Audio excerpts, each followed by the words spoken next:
This conference will now be recorded. Good afternoon, everybody.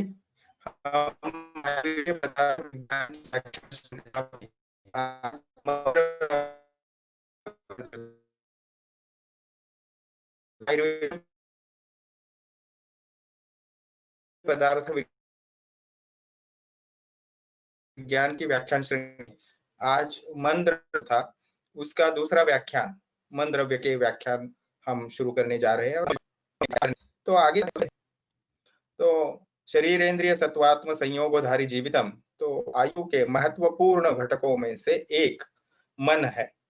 और पिछले lecture में हम यहाँ तक आए थे कि सत्वम उच्यते मनाः तत्शरीरस्य तंत्रकम आत्म संयोगा, तो वह शरीर का तंत्रक यानी regulator of our human body ऐसे है। तो चरक मीमांसा 8वें अध्याय में ये बात आती है।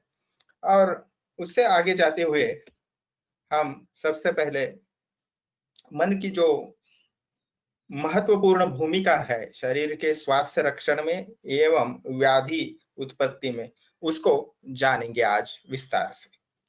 तो पिछले लेक्चर में भी हमने देखा था कि रज और तम ये दो मानस दोष है, और इन मानस दोषों से विकार होते हैं, जिनमें मुख्यतः काम, क्रोध, लोभ, मोह, ईर्ष्या, मान, मद, शोक, चित्त उद्वेग, भय, हर्ष इत्यादि मनोविकारों का उसमें गणना चरक मीमांसा 6 अध्याय में चरकाचार्य करते हैं। तो सबसे पहले तो रज और तम मन के दोष है अनुत्वम अथ च एकत्वम, अनुत्व और एकत्व यह उसके गुण है। यह हमने पिछले लेक्चर में देखा है। आज हम देखेंगे मनोविकारों के बारे में।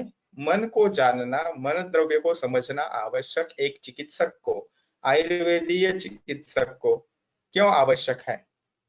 तो इसके लिए हमने प्रज्ञापराध की व्याख्या पहले समझनी चाहिए। तो प्रज्ञापराध की व्याख्या क्या बताई है? चरक शास्त्रार्थ प्रथम अध्याय में चरकाचार्य कहते हैं, धी धृति स्मृति विभ्रष्टाः कर्मं यत् कुरुते अशुभम प्रज्ञापराधम तम विद्यात् सर्वदोष प्रकोपनम। सो धी यानी जो विशेषतः विवेचन करती है, तो वह बुद्धि के विशिष्ट हम करेंगे शेड को, एबिलिटी टू कॉम्प्रहेंड ऐसा जिसका फंक्शन है, उसको धी या बुद्धि कहा जाता है। उसके बाद में आती है धृति।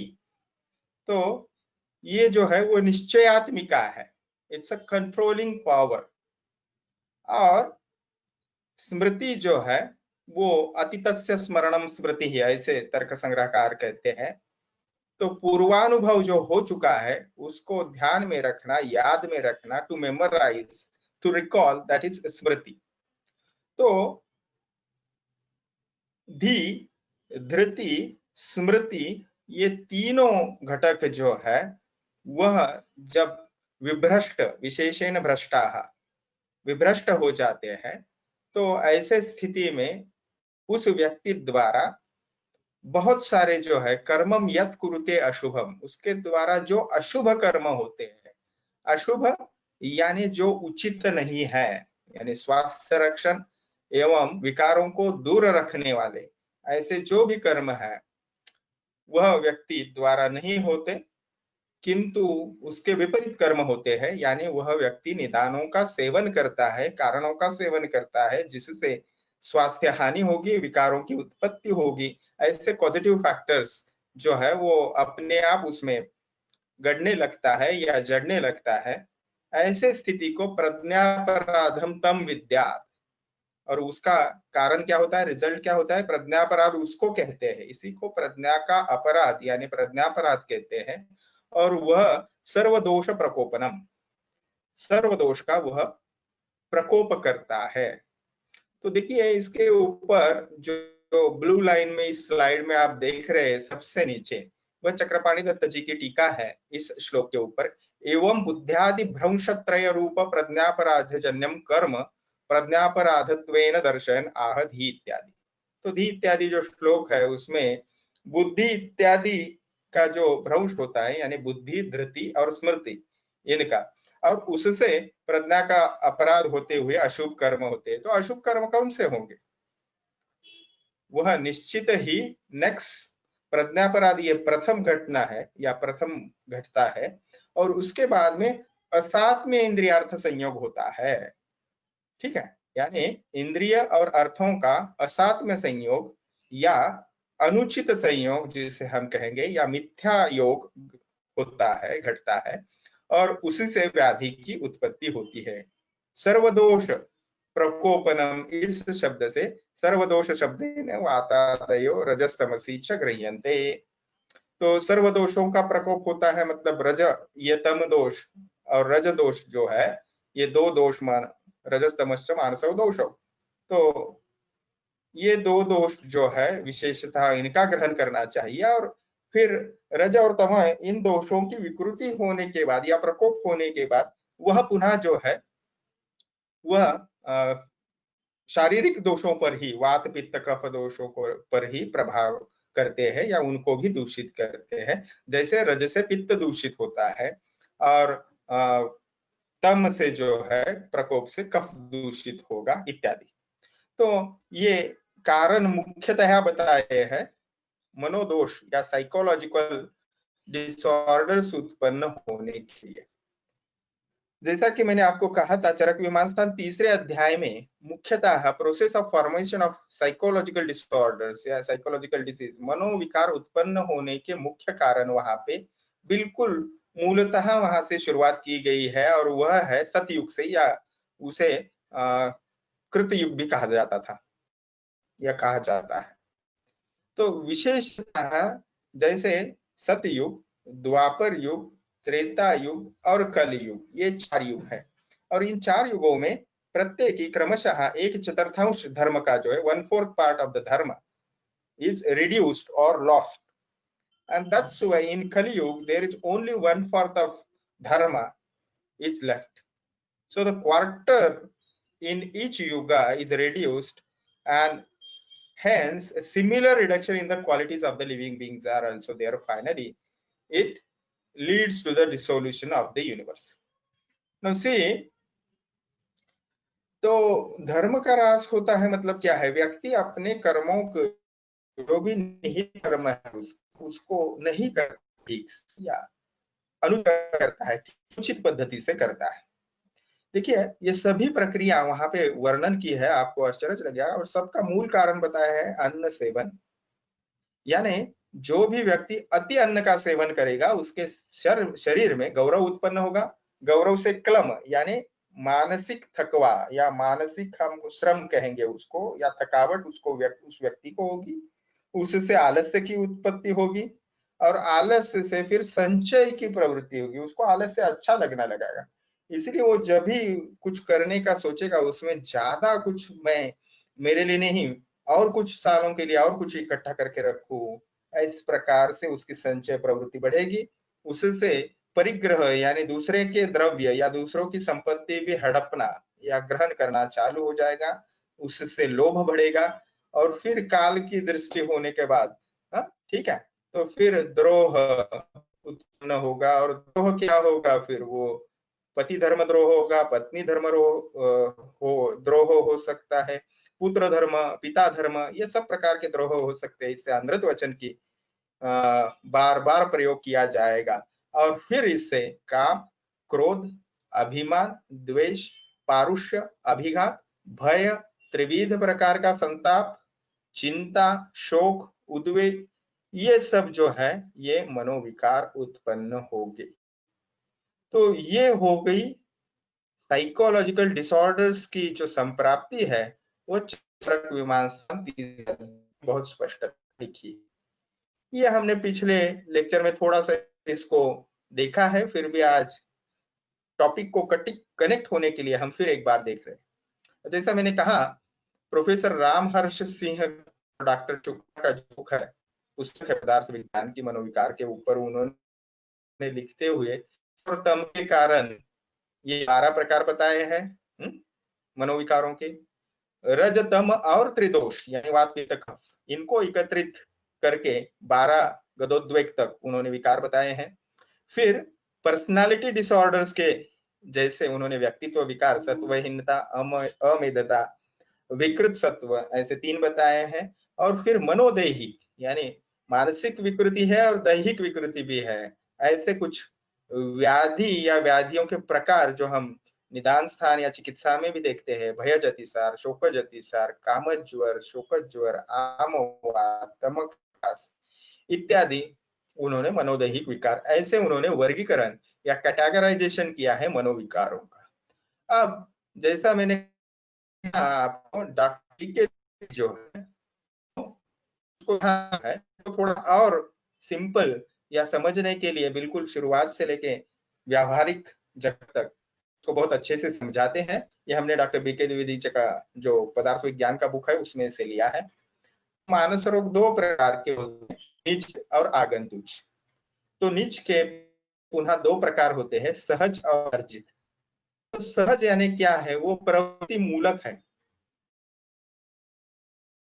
प्रवृत्ति मूलक यानी प्यास लगे तो पानी पीना ही है, भूख लगी है तो खाना खाना है, तो ये सहज मनस रोग है, ठीक है। और विविध सत्व विकार यानी जो भी सत्वांश, सत्व से ही हर चीज बनी है, तो उससे संबंधित कुछ है, उसके बारे में थोड़ा और प्रकाश अगले हमारे कुछ स्लाइड्स में लेंगे, डालेंगे उसके ऊपर प्रकाश। आगे है अर्जित मानस रोग। तो ये क्या है, तो मानस दोषजन्य यानी रजतम से निगडित, फिर मानस और शरीर दोष यानी रजतम और पित्त कफ इनसे संबंधित, और तीसरा जो है वो मनोदैहिक यानी इसमें शरीर की भी विकृति होती है और देह की भी होती है, जैसे भयज अतिसार, शोकज अतिसार इत्यादि। आगंतुक मानस रोग दूसरा मुख्य वो ब्रांच बताते हैं, उसके 2 प्रकार होते हैं उप प्रकार, अमानुषजन्य और विविध आगंतुक। तो अमानुषजन्य यानी मनुष्येतर जो योनि है, जैसे भूत और ग्रह, तो भूत बाधा जो है वयस्क व्यक्तियों में, एडल्ट्स में होती है, ग्रह बाधा शिशु और बालकों में होती है, जो काश्यप संहिता में बहुत विस्तार से वर्णित है। और विविध आगंतुज में विशेषतः आघातजन्य और विशेषजन्य, इससे भी आघातजन्य भी आगंतुज मानस विकार उत्पन्न हो सकता है, और विषजन्य यानी विष सेवन से, विष प्रयोग से इत्यादि। अब आगे जाते हैं, तो ये पहला जो प्रवृत्ति मूलक मानस रोग है उसके ऊपर थोड़ा सा विवेचन देखेंगे। तो चरक शारीर स्थान 5वें अध्याय में भगवान उवाच मोह इच्छा द्वेष कर्म मूल अप्रवृत्ति ही तज्जाय अहंकार संग संशय अभिसंप्लव इत्यादि। तो प्रवृत्ति मूलक विकार यहाँ पे बताते हैं अहंकार, संग, संशय, अभिसंप्लव, अभ्यवता, विप्रत्यय, अविशेष और अनुपाय। तो अहंकार क्या है, तो अहंकार विशेषतः जो है हर व्यक्ति में जो ईगो रहता है, अहम भावना रहती है, उसको अहंकार, वह प्रवृत्ति मूलक विकार है, अस्तित्व के लिए वो आवश्यक है। संग यानी अटैचमेंट, जैसे पति पत्नी, पिता पुत्र, गुरु शिष्य, ये जो संपर्क रहेगा ये भी एक अटैचमेंट है, इसको भी प्रवृत्ति मूलक आवश्यक ऐसा विकार है वो, ठीक है। लेकिन वो टोटल डिटैचमेंट नहीं है, इसलिए उसको अटैचमेंट कहा है संग। संशय, तो संशय जो है वो स्केप्टिसिज्म, यानी ये भी एक आवश्यक बात है व्यक्ति या स्थिति को जांचने परखने के लिए। अभिसंप्लव, ओके, तो अभिसंप्लव से अभी थोड़ा सा ये जो है वो अनावश्यक कुछ मनो विकार जो है या मन की स्थिति जो योग्य नहीं है उसकी ओर अभी बढ़ते हुए थोड़ा सा जाती। तो खुद को और कुछ जानना, यानी होता है विद्यार्थी लेकिन वो समझता है खुद को राजा या मेयर।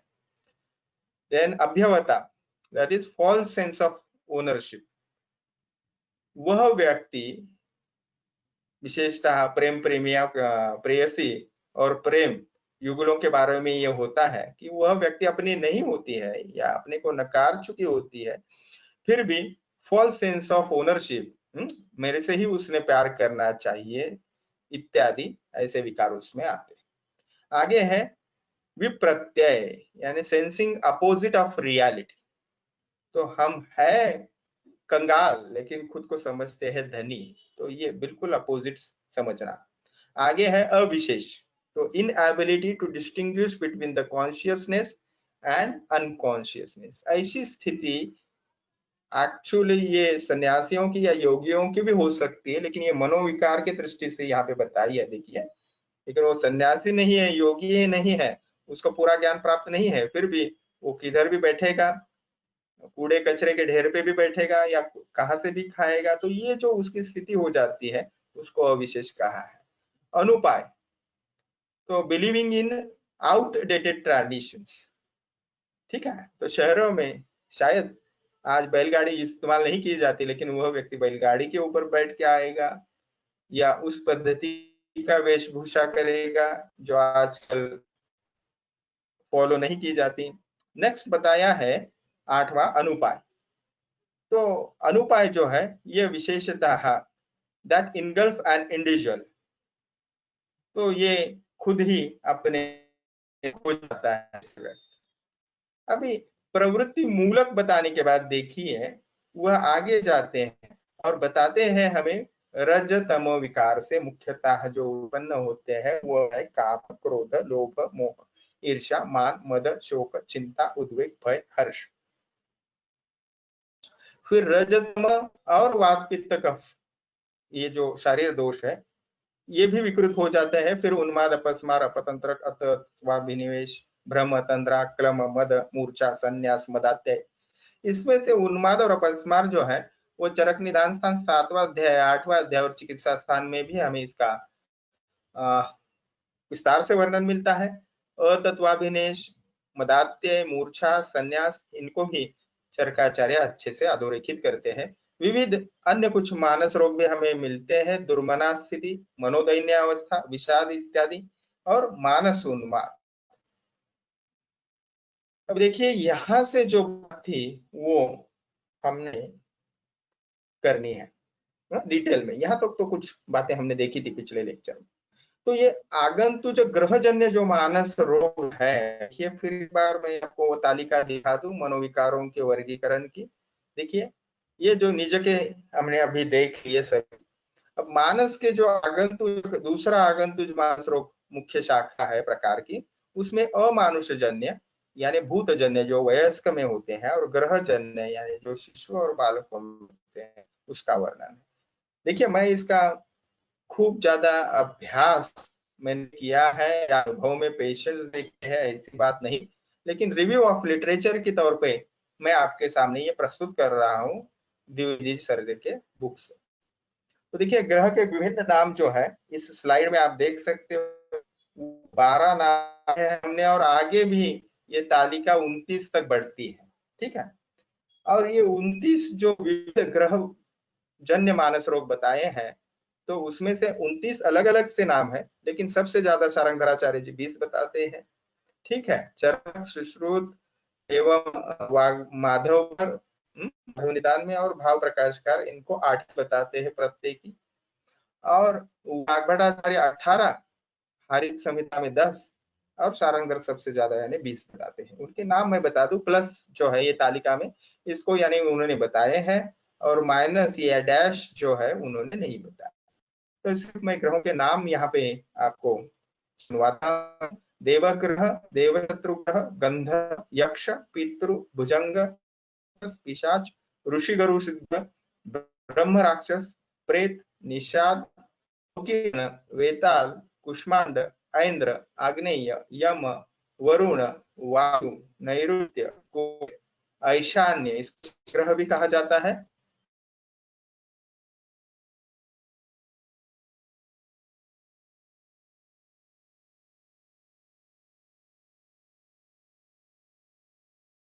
ठीक है। आगे ग्रहक, किन्नर, गुह्यक, भूत, जल देवता और कृत्या, ठीक है। इसमें सब आएगी, पुराण में भी सीखी होगी। तो इस प्रकार के कृत्या वहां पे भी शब्द आया है, इसी अनिच्छा से या अनिष्ट कर्म के लिए उसकी उत्पत्ति हुई थी वहां पे। तो आगे जाते हैं, मनोरोग चिकित्सा की तरफ जाते हैं। इसका सोल्यूशन भी हमारे आचार्यों ने जो है शास्त्रकारों ने बहुत अच्छे से दिया है। तो मनोरोगों की चिकित्सा बताते हुए ये सामने आपके स्लाइड प्रस्तुत है, इसको थोड़ा सा आप बिल्कुल आसानी से समझ ले तो ठीक आपको मनोविकार या साइकोलॉजी जो आयुर्वेद में बहुत कम वर्णन की है या नहीं कर की है, ऐसा जो आरोप करते हैं वो अज्ञानवश करते हैं, या आपके सहज ही ध्यान में आ जाएगा। तो सबसे पहले मनोरोग चिकित्सा 2 स्तर पे आवश्यक है। जैसे ही शारीरिक चिकित्सा भी है, जो मूल चिकित्सा का या आयुर्वेद का प्रयोजन भी बताया है, स्वस्थस्य स्वास्थ्य रक्षणम आतुरस्य विकार प्रशमनम। तो स्वास्थ्य रक्षण यानी मनोरोग नहीं होने चाहिए, मनोरोग को प्रतिबंधक, इस प्रकार की प्रतिबंधक चिकित्सा एक प्रथम अंग हो जाता है। और दूसरा अंग व्यावहारिक पक्ष अगर हो गई, मनोरोग हो गया, तो शामक चिकित्सा किस पद्धति से की जाती है उसका आगे वर्णन आता है। तो ये 2 प्रकार, 2 अंग हो गए। तो प्रतिबंधक चिकित्सा जो है वह विशेषतः जो सद्वृत्तादि वर्णन है, स्वास्थ्य रक्षण के लिए भी जो बताया है, वही जो है वो प्रतिबंधक चिकित्सा है। यानी धी, धैर्य और आत्मविद्या। धी यानी बुद्धि को प्रगल्भ करना, ठीक है। धैर्य यानी पेशेंस, तो everything be with the right time at your approach. तो समय से पहले हमें कुछ मिलने वाला नहीं है, ये पेशेंस समझाता है, धैर्य। और आत्मविज्ञान जो है वो अध्यात्म शास्त्र से प्राप्त होता है। और इसीलिए मनोरोग होने ही नहीं चाहिए, इस दृष्टि से प्रतिबंधात्मक चिकित्सा सद्वृत्त में जो भी कोड ऑफ कंडक्ट्स आए हैं, आचार रसायन भी उसको कहा जाता है, वो सब प्रतिबंधक चिकित्सा में आता है। और शामक चिकित्सा जो है वह विशेषतः उसके 2 फिर विभाजन हमें करने पड़ते हैं, और विशेषतः वह सामान्य और विशेष, इस पद्धति से उसके भी 2 अंग हमें करने पड़ेंगे। So the treatment of the psychological disease basically is to follow the conduct related with dharma, artha and kama. Okay, so to do service of a person who are having knowledge of psychological disease and follow their instructions to obtain the knowledge about self, etc. So this will be the virtue of Charak Sutra Sthana 11 of regarding manoroga or psychological disorders. Okay, so let it be. We will see some of important words from our text. तो सबसे पहले तो मानस, जो अज्ञान, विज्ञान, धैर्य, स्मृति, सो मानसोज्ञान विज्ञान ऐसे करना चाहिए, अज्ञान नहीं, मानसोज्ञान विज्ञान धैर्य स्मृति समाधि भी। तो चरक सूत्र स्थान प्रथम अध्याय में आता है स्पेसिफिक नॉलेज, ठीक है, टेम्परेंस, मेमोरी, ठीक है। मैंने धैर्य जो है वो टेम्परेंस से यहाँ पे ट्रांसलेट किया है, मेमोरी एंड कंसंट्रेशन, तो स्मृति और समाधि। तो ये जो है विशिष्ट ज्ञान हमें आवश्यक है, स्पेसिफिक विज्ञान जिसे कहा है। ज्ञान जो है वह जनरल नॉलेज है, स्पेसिफिक नॉलेज धैर्य यानी पेशेंस, टेम्परेंस, मेमोरी स्मृति जागरूक होना चाहिए, पूर्व अनुभव, इस प्रसंग में क्या हुआ था और कैसे वर्तन करना चाहिए। और फिर समाधि यानी उस चीज को एकाग्र होके करना, ठीक है। आगे चरक सूत्र स्थान 11वें अध्याय में मानसम प्रतिभैषज्यम त्रिवर्गस्य अन्वेक्षणम, यानी त्रिवर्ग का अन्वेक्षण करके आपने जो है वो आपका कार्य करना है। त्रिवर्ग क्या है? तो यह विशेषतः धर्म, अर्थ, काम, ये जो 4 पुरुषार्थ में से 3 है उसको त्रिवर्ग यहाँ पे कहा है। और वह उनको सोच के अन्वेक्षण यानी उनको डीप, उनके बारे में चिकित्सा करके आपने वर्तन या आपका आचरण करना चाहिए। आगे बताया है प्रतिद्वंद्व चिकित्सा। तो प्रतिद्वंद्व चिकित्सा क्या है?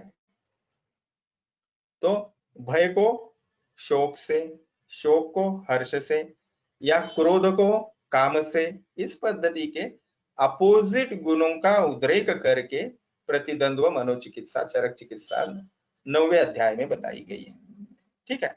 अगर कोई व्यक्ति ज्यादा क्रोध है तो उसके साथ प्रेम से व्यवहार करके उसको समझा बुझा के फिर उसकी चिकित्सा की जा सकती है, इस प्रकार से। अभी देखिए, ये हो गई उसकी प्रतिबंधक के बारे में बहुतांश बातें मैंने इस साइड को जो है वो लेफ्ट साइड को दी गई।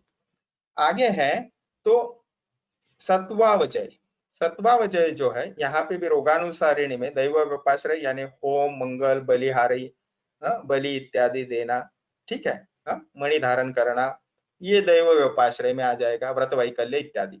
युक्ति व्यपाश्रय क्या है? शोधन चिकित्सा, शमन चिकित्सा जो प्रायः हम करते हैं। और सत्वावजय जो है वो चरकाचार्य चिकित्सा के ये 3 प्रकार बताते हैं, और उसमें से जो थर्ड पार्ट है वो सत्वावजय चिकित्सा है, जो मन को जानने के बाद, मन द्रव्य का अध्ययन करने के बाद ही पॉसिबल है। तो उसको ही, सत्वावजय को ही नैष्ठिकी चिकित्सा कहा जाता है। सत्वावजय is nothing but withdrawal of mind from harmful objects. जिससे मन को हानि होनी है, उसको मन को वहां से निकालना है। सत्व के ऊपर यानी मन के ऊपर अवजय यानी उसका पराजय करना है, ठीक है, या उसको जीतना है। उसको भी नैष्ठिकी चिकित्सा, ये विशिष्ट शब्द का प्रयोग किए करते हैं चरकाचार्य शारीस्थान के प्रथम अध्याय में। और वहां पे वो बताते हैं, उपदा ही परो हेतुर दुख दुखाश्रय प्रदाह त्यागा सर्व उपधानाम च सर्व दुख व्यपोहका। देखिए, दुख का मूलतः कारण जो है वही डिजायर या इच्छा है, ठीक है। तो वही जो है वह सभी दुखों का कारण है। उपधा यानी प्राप्तुम इच्छा, कुछ हासिल करने की इच्छा, जिसे मोह भी हम कह सकते हैं। तो वो जो उपधा है वही अगर निकल जाए, उसका त्याग अगर कर दे हम, सब प्रकार की उपधाओं को भी प्रकार होते हैं, तो ही व्यक्ति जो है वो सभी प्रकार के दुखों को वह त्याग यानी वह उसको बिल्कुल ही नहीं होंगे। अगर उपधा का त्याग करते हैं आप, और उपधा का त्याग कब संभव है? जब आप मन को जीतेंगे, उसी को सत्वावजय या नैष्ठिकी चिकित्सा कहते हैं। देखिए, यहाँ पे और कुछ सूत्र भी आए हैं, इनके ऊपर ज्यादा आज नहीं चर्चा करेंगे, आगे जाते हैं। और ये सबसे इंपॉर्टेंट बात कि मनोविकार जो प्रतिबंधात्मक चीजें हैं, जिसमें मैंने उल्लेख आपको किया उस चार्ट को समझाते हुए, जहां पे रोगों का या मनोविकारों का वर्गीकरण या कैटेगराइजेशन किया था, तो सबसे महत्वपूर्ण बात जो है वो प्रतिबंधात्मक उपाय के तौर पे हमने देखी थी सद्वृत्त या आचार रसायन।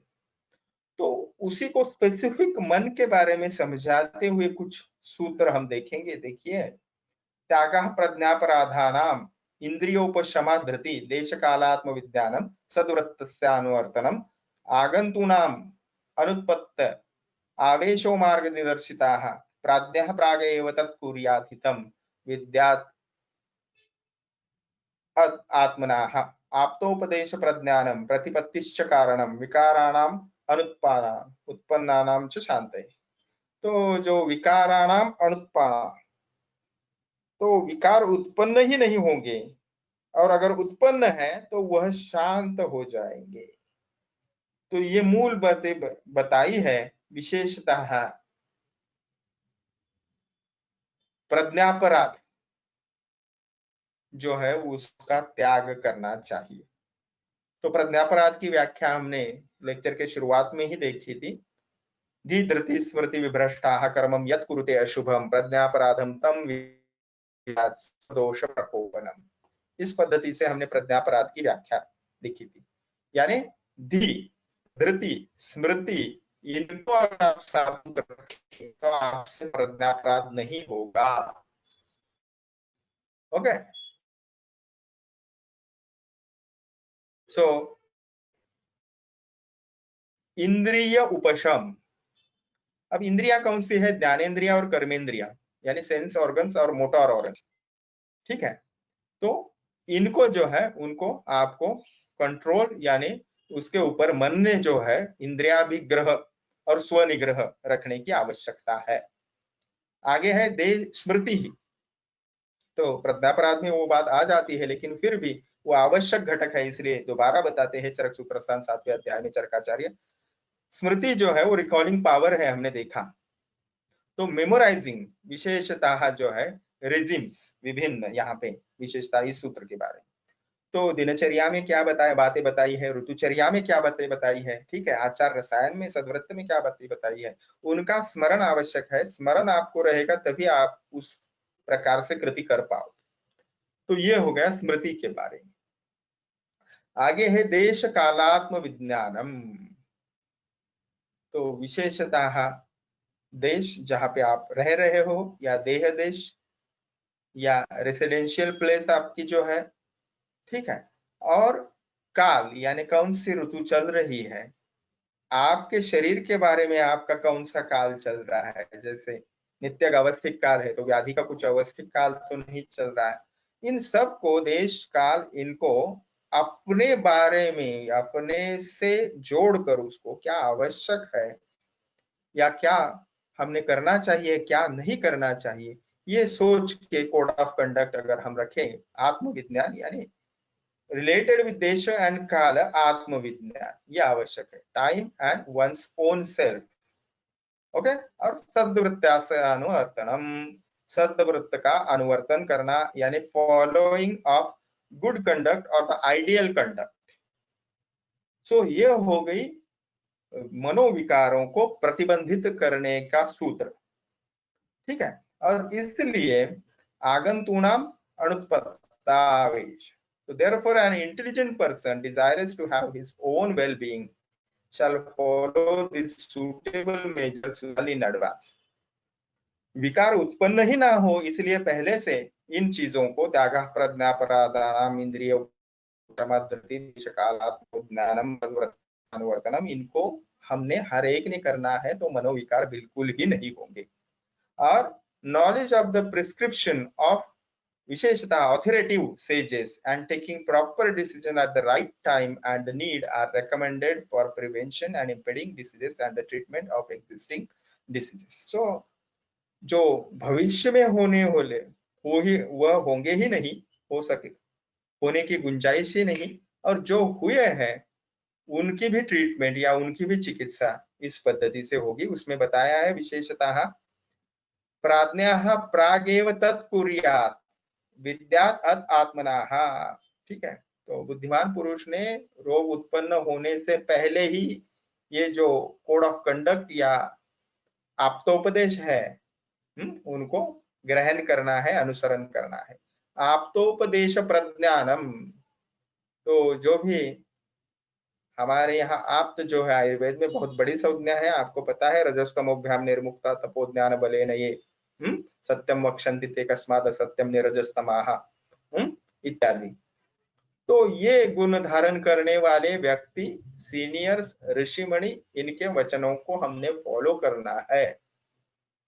निवृत्तिम, तो आगे जो चरक चिकित्सा स्थान 9वें अध्याय का सूत्र है, सत्ववान न स युज्यते। So the person having preponderance of sattva, that is a very प्रवर सत्व, ठीक है। तो प्रवर सत्व, अवर सत्व और मध्यम सत्व, ये तीन प्रकार के सत्व बताए, मन का बल बताने वाले हम कह सकते हैं। तो उसने क्या करना चाहिए, निवृत्त आमिष मध्यो, यानी प्रबल सत्ववान व्यक्ति जो है, स्ट्रॉन्ग हैविंग मेंटल सेंस, उन्होंने मीट और वाइन यानी आमिष यानी मांसाहार और मद्य, इनका बिल्कुल ही सेवन नहीं करना चाहिए, उनसे परे रहना चाहिए, निवृत्त रहना चाहिए। हिताशी प्रयतः शुचि, यानी क्या खाना चाहिए उन्होंने, जो भी उनके प्रकृति के अनुसार, देश के अनुसार, सात्म्य असात्म्यता देख के जो हितकर है, हिताशी, वह हितकर ही आहार का सेवन करना चाहिए। आगे बताया है प्रयतः शुचि, सिंसियर और डिसिप्लिन, ऐसे लाइफस्टाइल उस व्यक्ति ने अडॉप्ट करनी चाहिए। और विशेषतः मन और शरीर जो है वो स्वच्छ रहे, शुचि, ऐसी स्थिति हर एक ने बनाने का प्रयत्न करना चाहिए। और ऐसी व्यक्ति अगर है तो वह व्यक्ति निज यानी शारीरिक दोषों से उत्पन्न या आगंतु यानी बाह्य कारणों से उत्पन्न उन्माद उन व्यक्तियों को, ऐसे व्यक्तियों को बिल्कुल ही नहीं होगा। इसका मतलब क्या है? उन्माद व्याधि के लिए चिकित्सा रूप या मनोविकार प्रतिबाधक जो चिकित्सा बताई है प्रतिबंध करने वाली, वही सभी व्याधियों के लिए हम इसको ले सकते हैं सूत्र रूप से, सिद्धांत रूप से, यह हम जाने।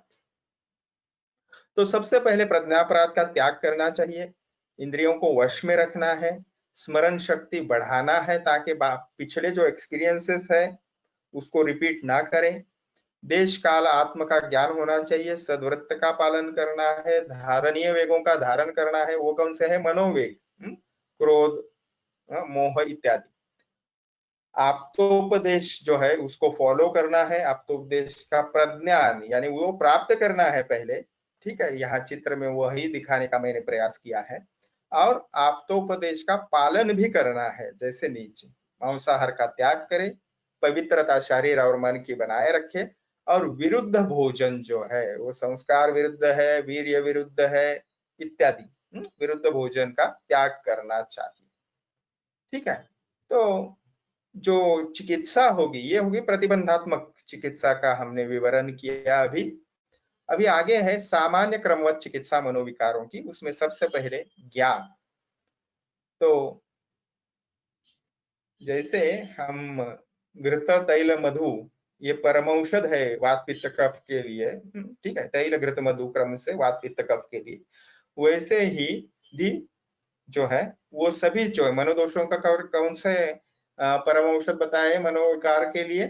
धी धैर्य आत्मविज्ञान। धी बुद्धि है और बुद्धि का ही पर्याय जो है सिनोनिम ज्ञान है। तो हमने पहले देखा है प्रीवियस लेक्चर में कि मन का लक्षण क्या है? ज्ञान का होना और न होना। तेन याति शमम तस्य सर्वतो विप्लुतम मनाः प्रयुक्तम यम मनो बुद्धि स्मृति संज्ञा प्रबोधनम। तो ये चिकित्सा सूत्र है, देखिए, एक पहले हृदय अष्टांग हृदय का है और दूसरा जो है चरक चिकित्सा स्थान 9वें अध्याय का है। ये उन्माद चिकित्सा के बारे में मुख्यतया बताया। तो विशेषतः विपलित मन जो है यानी दूषित मन जो है, भ्रमित मन जो है, वो ज्ञान होने के बाद वह शांत हो जाता है, उसका शमन हो जाता है, और उसके लिए बुद्धि स्मृति और संज्ञा इसका प्रबोधन होना चाहिए। और वही अंग्रेजी में ट्रांसलेट किया है, to arouse mind, intellect, memory and consciousness. तो मन को जो है वह उत्तेजित करना आवश्यक है, जगह पे लाने के लिए ज्ञान बढ़ाना आवश्यक है। यह स्थिति आपकी या उस व्यक्ति की क्यों है, उसको स्मृति कुछ घटनाओं की आवश्यक है दिलाना, और सबसे पहले उसकी संज्ञा जो है, उसकी आत्मा की, जीवात्मा की स्थिति जो है वह समझाना आवश्यक हो जाता है। फिर ये कराने के लिए कुछ बार कुछ और भी चीजें जैसे बताई है चिकित्सा के तौर पर, भय है, तर्जन है, त्रासन है, ताड़न है, वध है, और तमोग्रह निवास यानी बिल्कुल ही डरावने या अंधकारमय ऐसे रूम में या घर में उसको उस व्यक्ति को लॉक कर देना है, अकेले उसको वहां पे रखना है, तो इसको तमोग्रह निवास कहा है। तो रेफरेंस भी भिन्न भिन्न यहाँ पे दिए हैं। तो देह दुख भयभ्यो ही परम प्राण भयम मतम तेन याति शमम तस्य सर्वतो विप्लुतम मनाः दर्शयेत् अद्भुतानि अस्य व्यालयश्च निर्विषय। तो ये भिन्न भिन्न सूत्र है। देखिए, मन क्या न करे, तो इसके लिए हमारे गुरुजन ने एक कथा बताई थी, आपको भी ये शायद पता होगी कि एक अश्व जो है, घोड़ा जो है, वो दौड़ता था, उसके चक्कर लगाता था उसके ग्राउंड के, और उसको जहां वह रहता था या उसको बांधते थे वहां उसको एक चित्र दिखाया जाता था, टेलीविजन के ऊपर एक चित्रफित दिखाई जाती थी, और उसमें एक दूसरा घोड़ा कोई है वो दौड़ता है और वहां पे एक सर्प या स्नेक आ जाता है और उसको डसता है, और डसने के बाद वह जो चित्र, ये सब चित्रपट में देख रहा है या वो फिल्म में देख रहा है, और वो मर जाता है घोड़ा। ठीक है, अभी देखिए व्यवहार में क्या होता है। तो वही जो घोड़ा है जिसने वह फिल्म देखी है, वो दौड़ रहा है ग्राउंड में, और उसको आग के कुछ जो है वो सर्प नहीं है, लेकिन वो सिर्फ उसको कोई प्रिक लग जाती है, तो उसको लगता है मेरे को सर्प जो है सांप ने काट लिया है, और वह भी बिल्कुल उसी प्रकार से मर जाता है जैसा उसने फिल्म में देखा। मेरा ये स्टोरी बताने का गुरुजी का तात्पर्य ये था कि मन अगर सोच ले तो खुद ही अपने शरीर में विष पैदा कर लेता है। और इसलिए कभी कभी क्या होता है, ऐसे रुग्ण को जो है वह भय दिखाई देता दिया जाता है, तर्जन यानी उसके ऊपर वाटर कैनन जैसे लगाते हैं, हाँ? या फिर उसको डोरी से बांधा जाता है, इस प्रकार से तर्जन उपाय किए जाते हैं। त्रासन तो तृण और अग्नि से उसको भय दिखाया जाता है, त्रासन किया जाता है उसको। तो ये सब वात की चिकित्सा है। देखिए मुख्यतः वात जो है वो ज्यादा दूषित होता है अगर शारीरिक दोष के तौर पर देखे तो। बाद में ताड़न है। तो ताड़न क्या है? तो ताड़न यानी उस व्यक्ति को मारना है काठी लाठी से। तो उसको हाँ? तो उसको खटिया पे अच्छे से बांध के फिर उसको तेल इत्यादि अभ्यंग करके फिर उसको तेज या कड़ी धूप में रखा जाए और फिर उसको ताड़सन किया जाए। आज भी जो मेंटल हॉस्पिटल्स है उसके यहाँ जो शॉक चिकित्सा या शॉक थेरेपी जो की जाती है, उसको करंट दिया जाता है, इलेक्ट्रिक शॉक, तो यही स्थिति है। वो त्रासन ताड़न इस पद्धति की ही है। तर्जन, वध, तो मर्माघात के स्थान पे अगर उसको आघात कुछ करे तो उससे वह मन की जो भ्रमित स्थिति है वह स्थान पे आ सकती है, प्राकृत स्थान पे मन आ सकता है, स्थिति में मन आ सकता है। तमोग्रह निवास यानी कन्फाइड इन अ डार्क रूम, उसको वहां पे डाम देना है या उसको लॉक कर देना है। ये सभी ज्ञान प्राप्ति के लिए ये सभी उपाय है। भय, तर्जन, त्रासन, ताड़न, वध, तमोग्रह निवास इत्यादि। आगे विज्ञान की स्थिति है। तो सामान्य ज्ञान अगर उसको हो जाए तो नेक्स्ट स्टेप आती है विज्ञान की। तो आतुर में ज्ञान के पश्चात ज्ञान के प्रामाणिकता का विकास करना आवश्यक हो जाता है।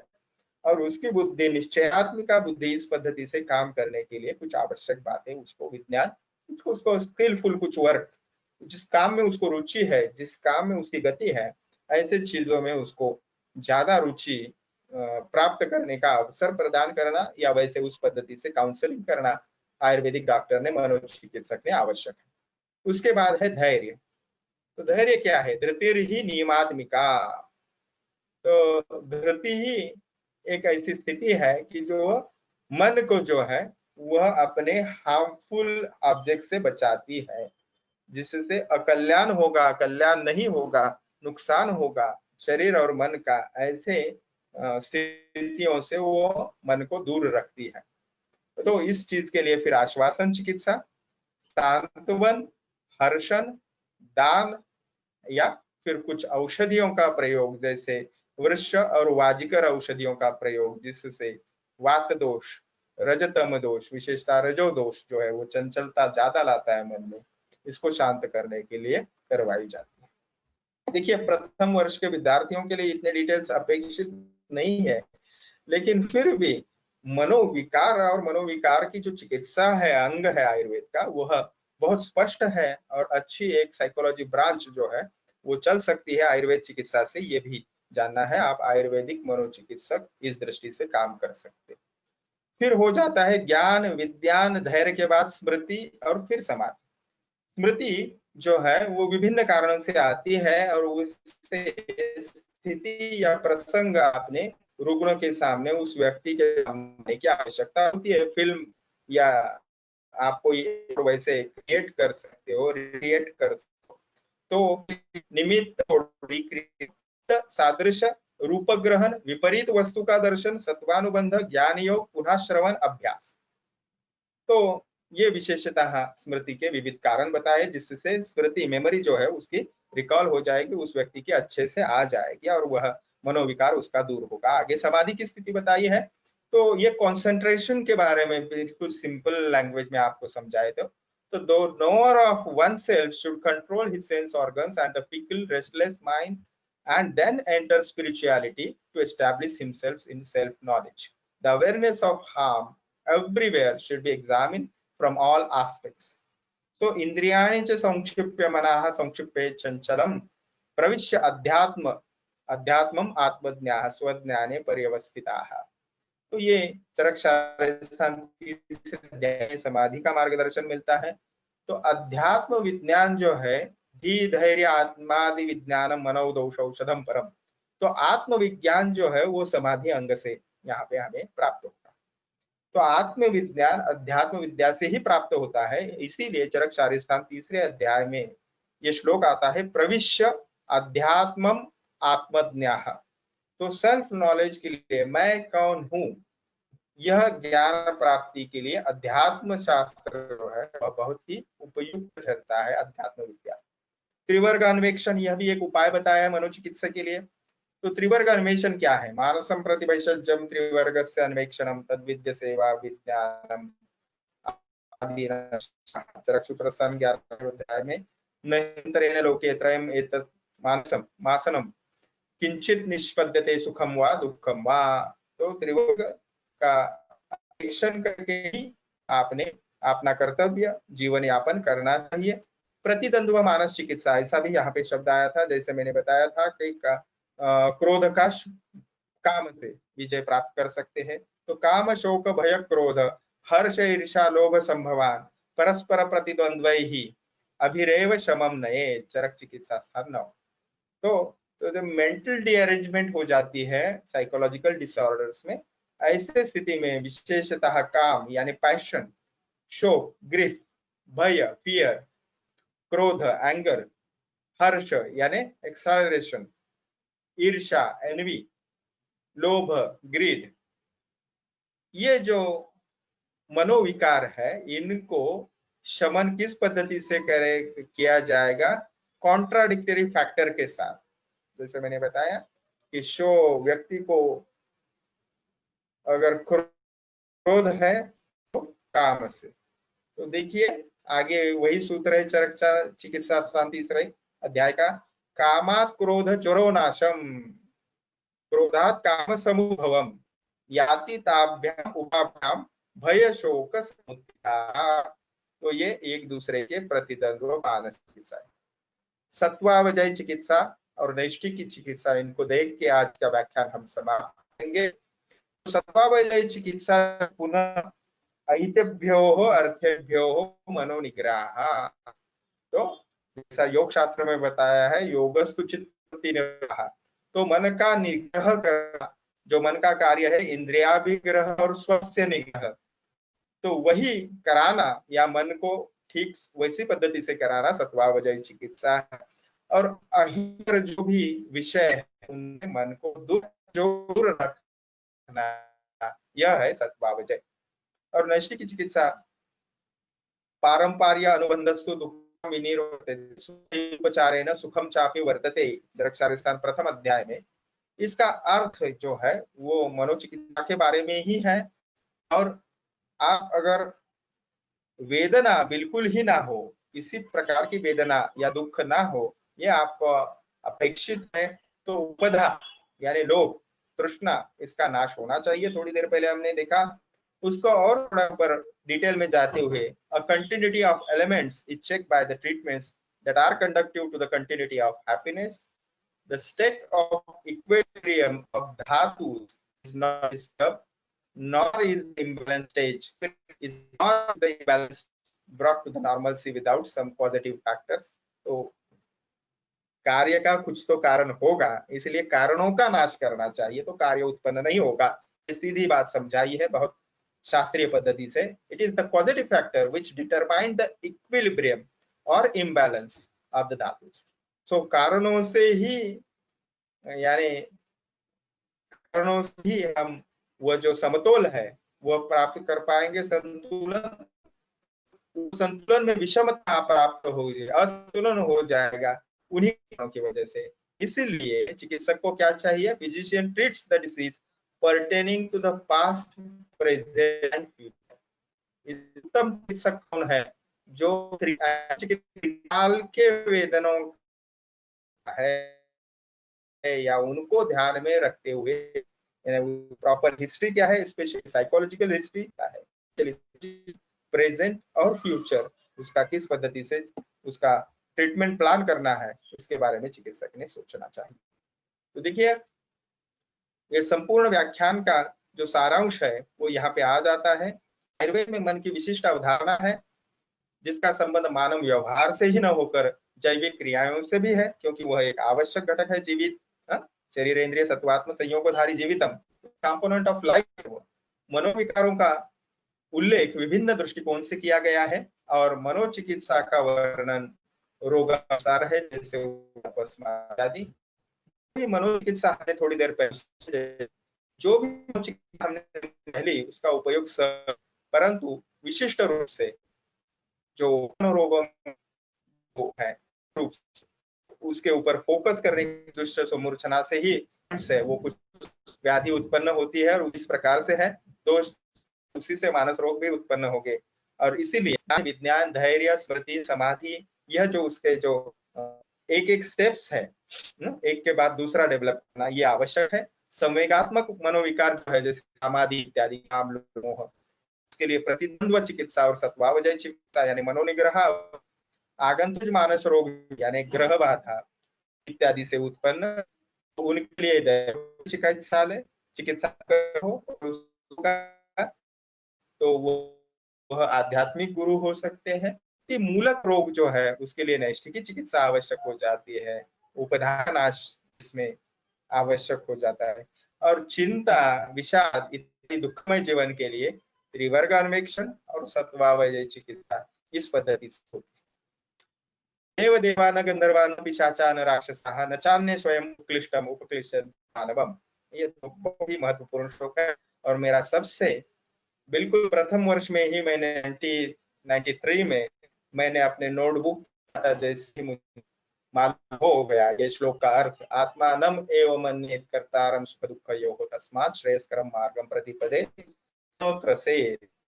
तो व्यक्ति को जो है न तो देव, न गंधर्व, न ही पिशाच, न ही राक्षस भावित कर सकता है, लेकिन वो खुद का मन है उसका जो उसको यानी भी उसको स्वास्थ्य भी करेगा और व्याधियों की उत्पत्ति भी करेगा। One should hold responsible for the happiness and misery, therefore one should follow the path of welfare without apprehensions। तो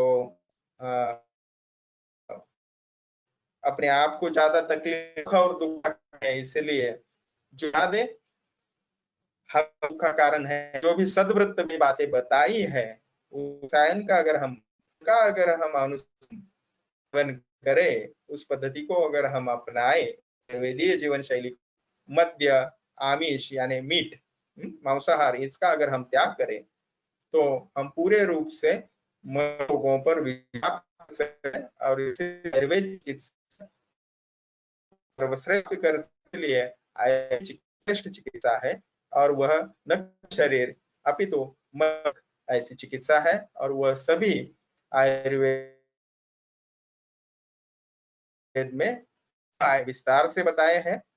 जरूरत है केवल योग्य प्रकार के चिकित्सक को आपने दिखाने की। आपकी अगर कुछ शंकाएं हैं तो देखेंगे।